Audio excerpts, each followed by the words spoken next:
পেপের ভিতর সংসার, ডাইনি স্বামীর ছেলেরা আর হাসি খুশি খেলায় ভরা রহস্যময় এক ঘর জোড়া।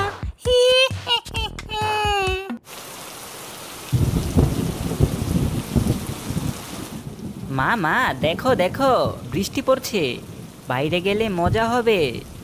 ওরে পাগল, বাইরে যাওয়ার কি প্রয়োজন? ঘরে বসে বসে দেখ, সব ডুবে যাচ্ছে। ছাদের ফোঁটা হাঁড়িতে পড়ে, পরে শোবার খাটেও। ডাইনি দৌড়ে পানি আটকানোর চেষ্টা করে, মাটিও দিয়ে চেষ্টা করে, কিন্তু কোনো লাভ হয় না। আর পারছি না, যতই ঠিক করার চেষ্টা করছি কোনো কাজ হচ্ছে না। কোনো কাজ হবে না গিন্নি, আমাদের নতুন জায়গা খুঁজতে হবে যেখানে মাথায় বৃষ্টি পড়বে না। ডাইনি তার স্বামীকে বলে, হ্যাঁ, এই ঘরে বাঁচা আর সম্ভব নয়, আমাদের নতুন আশ্রয় খুঁজতে হবে। বৃষ্টি থেমে গেছে, কিন্তু আকাশে ঘন মেঘ জমে আছে। ভাঙ্গা ঘরের সামনে দাঁড়িয়ে ডাইনির পরিবার নিঃশ্বাস ফেলে। ঘরটা আর থাকার যোগ্য নেই। মা, আমরা কোথায় যাব আর কোথায় আশ্রয় নেব? ধৈর্য ধর রে পটল, আমাদের আগে নতুন জায়গা খুঁজে বের করতে হবে। কেবল চোখ খোলা রাখ, আমরা ঠিকই ঠিক জায়গা পেয়ে যাব।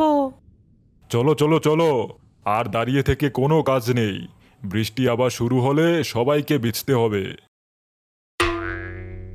তারা ধীরে ধীরে গ্রামের শেষ প্রান্তের দিকে এগোতে থাকে।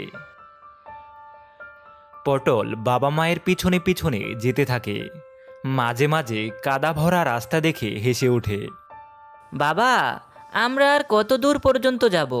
কোথাও তো থাকার মতো জায়গা দেখতে পারছি না। চিন্তা করিস না পটল, আমরা ঠিক থাকার মতো জায়গা পেয়ে যাব। দেখি আর একটু ঘুরে ফিরে। নির্জন রাত, চারপাশে শুধু ঝিঝি পোকার ডাক, দূরে ব্যাঙের কৌতূহলপূর্ণ শব্দ। হঠাৎ পটল নিচের দিকে তাকিয়ে চেঁচিয়ে ওঠে, মা মা দেখো, একটা বড় পেঁপের গাছ। ডাইনি মাথা নেড়ে গাছের দিকে তাকায়। বিশাল এক পেঁপের গাছ। সেই গাছে বড় একটা পেঁপে ঝুলে রয়েছে। হ্যাঁ রে পটল, মনে হয় আমরা এখানে কিছুটা শান্তি পাবো।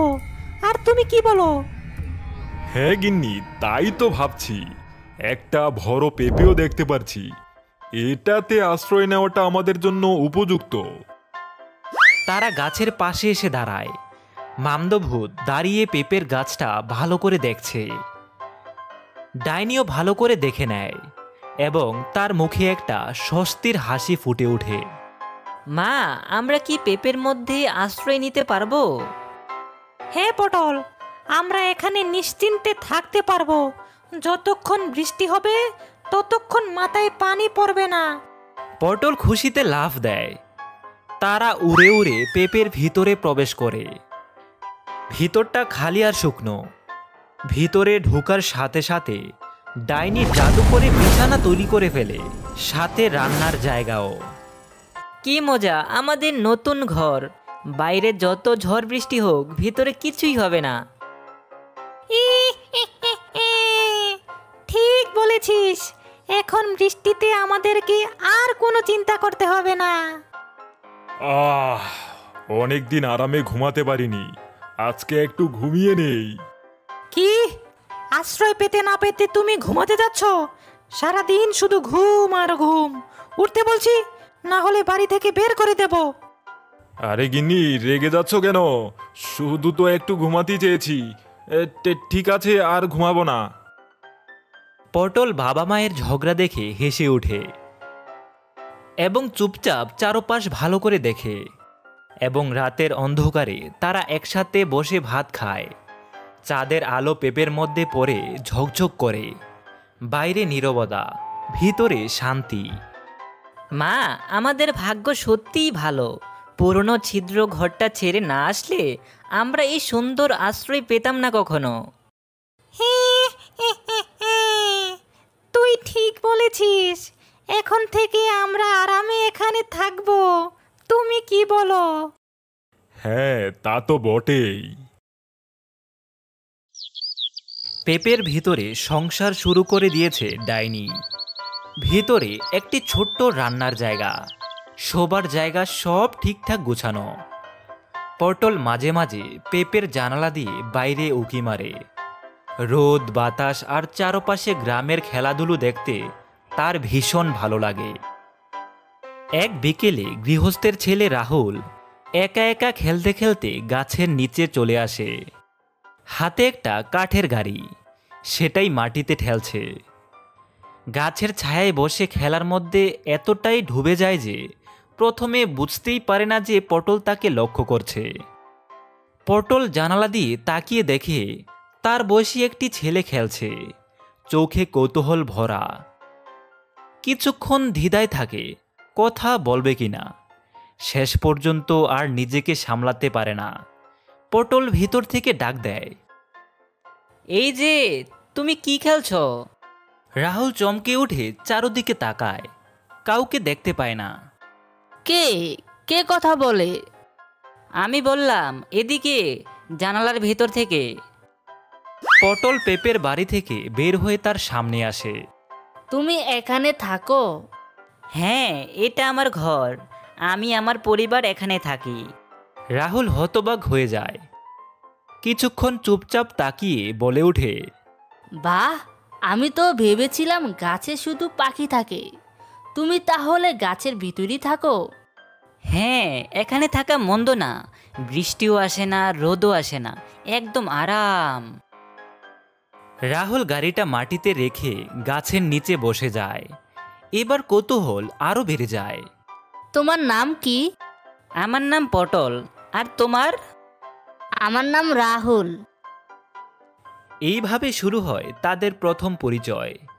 রাহুল বলে সে প্রায় একা খেলা করে, বন্ধু নেই। পটলও জানায় নতুন আশ্রয়ে আসার পর থেকে বাইরে বের হতে ভয় পায়, তাই খেলাধুলার সুযোগ পায় না। কিছুক্ষণ পর দুজনেই হাসতে হাসতে গল্পে মেতে ওঠে। রাহুল মাটিতে খেলনা গাড়ি ঠেলে, পটলও তার সাথে খেলা করে। এইভাবে ডাইনির ছেলের সাথে গৃহস্থের ছেলের বন্ধুত্ব তৈরি হয়ে যায়। ডাইনি এবং মামদভূত ভেতর থেকে তাকিয়ে সব দেখে। প্রথমে চিন্তিত হলেও পরে বুঝতে পারে ছেলে নতুন বন্ধু পেয়েছে। তাদের মুখে হালকা হাসি ফুটে ওঠে।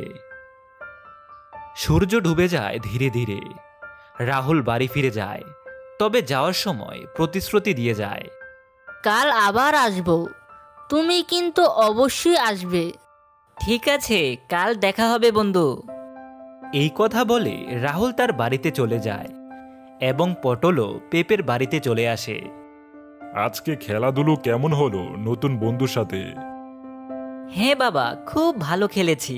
শুধু তাই না, আমাকে আগামীকালও যেতে বলেছে। দেখেছো, আমার ছেলে নতুন জায়গায় এসেই প্রথম দিনই নতুন বন্ধু পেয়ে গেছে। তার পরের দিন বিকেল নামছে, গাছের পাতা নড়ে, বাতাসে মৃদু শব্দ। রাহুল খেলতে খেলতে আবার গাছের নিচে আসে। ভিতরে পটল উচ্ছ্বসিত হয়ে জানালা দিয়ে উকি মারে। তারপর পেঁপের বাড়ি থেকে বেরিয়ে আসে। আরে রাহুল, আজও এলি? কি খেলবি বল? আজ আমি লুকোচুরি খেলবো, তুইও খেলবি? ভিতরে ডাইনি হাসতে হাসতে বলে, ওরে, খেলতে তো আমারও ইচ্ছা করছে। আমি যদি লুকাই তোরা খুঁজে পাবি তো? ডাইনিও তখন পেঁপের বাড়ি থেকে বেরিয়ে আসে। তুমি তুমি তো বড়, লুকাতে পারবা? আরে, আমি ছোটদের চেয়েও ভালো লুকাতে পারি। আমি যদি চাই আমায় কেউ ধরতে পারবে না। পটল মায়ের কথা শুনে আনন্দ পায়, সে হেসে ওঠে। রাহুলও সঙ্গে হেসে ওঠে। কিন্তু হঠাৎ দূর থেকে গৃহস্থ সব শুনছে। সে মনে মনে ভাবে, আমার ছেলে কার সাথে কথা বলে প্রতিদিন? কেমন অদ্ভুত আওয়াজ, নারী কণ্ঠ শুনছি যেন। সে ধীরে ধীরে কাছে আসে, কিন্তু রাহুল খেয়াল করে ফেলে। তাড়াতাড়ি বলে ওঠে, বাবা আসছে, তোমরা তাড়াতাড়ি চলে যাও। তখন পটল আর ডাইনি তাড়াতাড়ি করে পেঁপের বাড়িতে ঢুকে পড়ে। কার সাথে কথা বলছিলি রাহুল? না বাবা, আমি তো একাই খেলছিলাম। একা?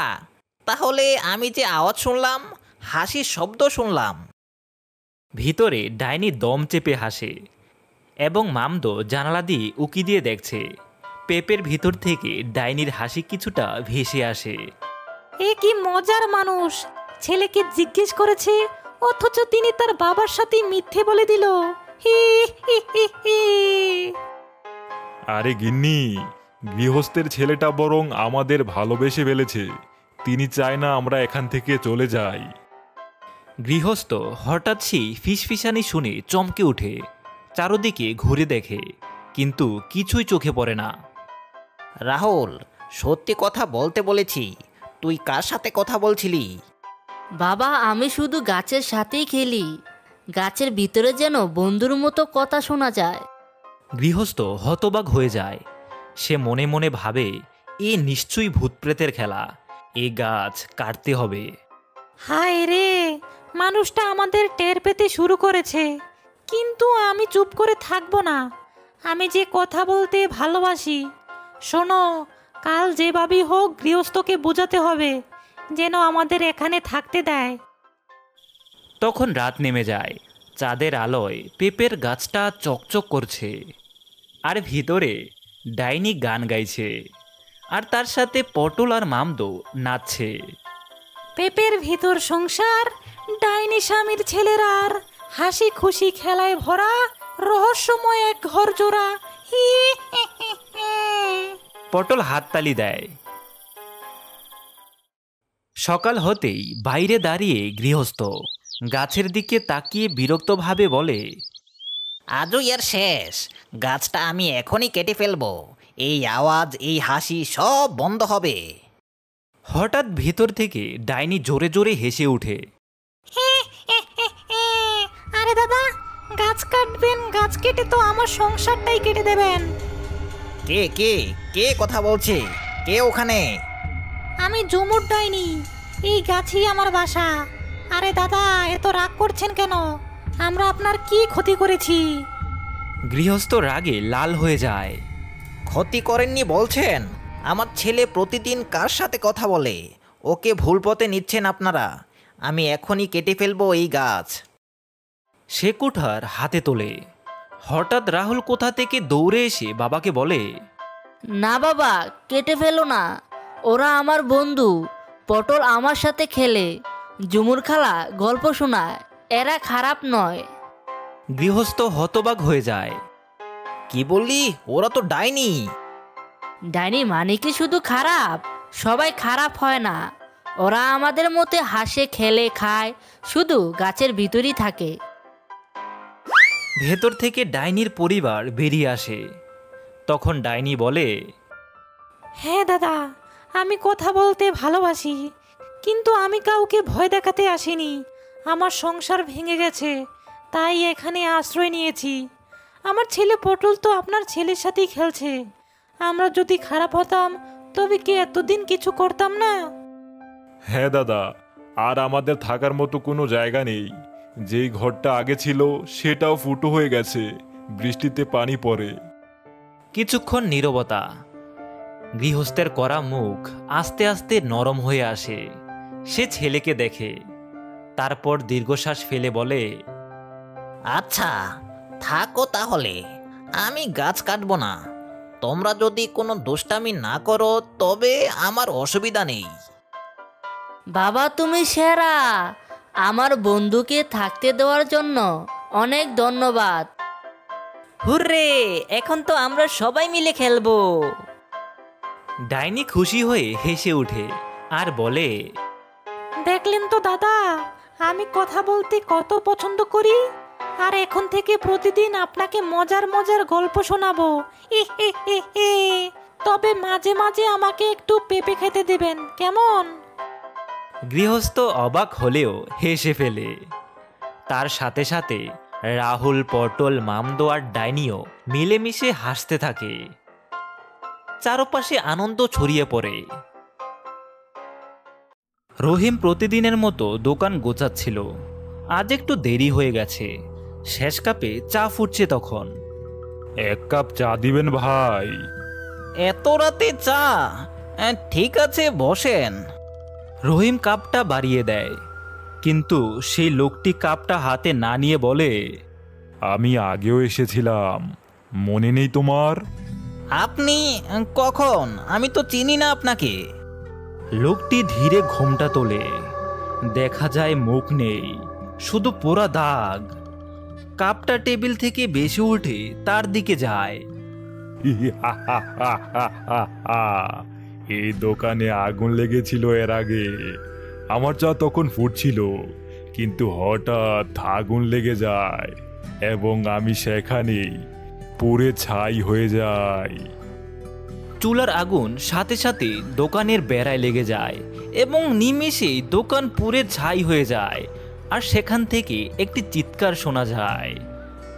পরদিন সকালে লোকজন দেখলো দোকান অক্ষত অবস্থায় আছে, কিন্তু চুলার ভেতর থেকে উঠে আসছিল পোড়া চায়ের গন্ধ আর এক ভয়ানক হাসি।